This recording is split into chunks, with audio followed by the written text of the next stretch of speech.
একটা senior player যখন এরকম ধরনের কন্ট্রিবিউশন করে, এখান থেকে জুনিয়র প্লেয়াররাও এখানে অনেক উৎফুল্ল হয় আর কি।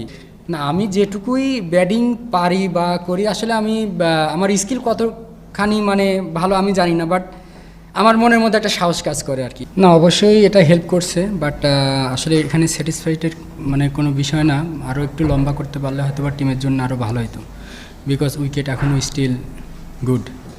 তো আমরা যদি আরও কিছু আরেকটু যদি পার্টনারশিপ করতে পারতাম হয়তো আরও ভালো হতো। প্রথম দিন শেষে লিটন বলছিল যে টেইল থেকে যদি আমরা আরেকটু কন্ট্রিবিউশন পাই ব্যাটিং এ তাহলে টিমের জন্য ভালো হয়। মানে বলছিল যে আপনারা বল খেলছেন অনেকগুলো, ওই জায়গাটা থেকে আপনারা কোনো কাজ করলেন। এই টেস্টে ভালো ব্যাটিং হয়েছে, টেইল কি ইউজুয়ালি যারা নিচের দিকে ব্যাটিং করে তারা কি কোনো এক্সট্রা কাজ করে?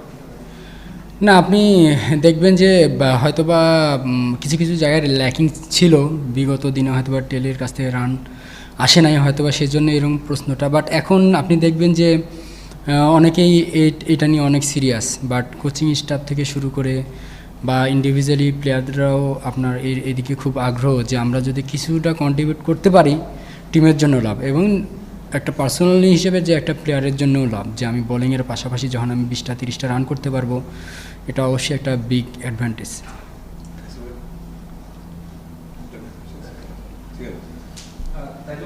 দুই ইনিংসেই আপনি গুরুত্বপূর্ণ সেঞ্চুরিতে আপনার পার্টনারশিপ করেছেন, তো সেটা নিয়ে একটু বলুন। আর মুশফিকের লাস্ট 3টা সিরিজেই তিনি টানা সেঞ্চুরি করে গেলেন, এরকম একটা ক্যারিয়ারের শেষ দিকে এসেও কীভাবে ব্যাটিং হচ্ছে, সে কতটা ইন্সপায়ার্ড আপনাদের সিঙ্গেলের জন্য, বাংলাদেশের ক্রিকেটের জন্য?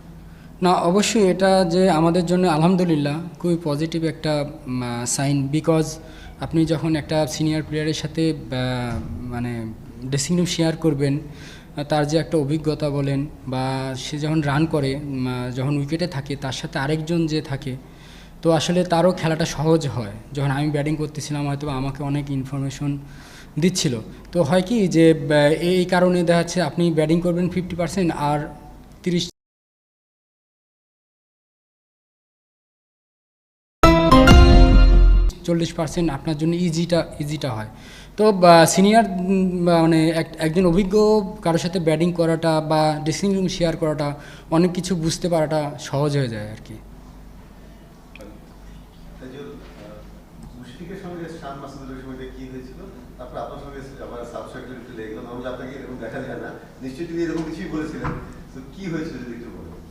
না, এটা আসলে আপনি যখন ম্যাচে নামবেন তো আসলে অনেক ধরনেরই সিক্রেট ঘটতে পারে, বাট তারাও হয়তো অনেক সময় ধরে ফিলিং করতেছিল বা টেম্পারমেন্ট ধরে রাখতে পারে নাই। মুশফিক ভাই কোনো কিছু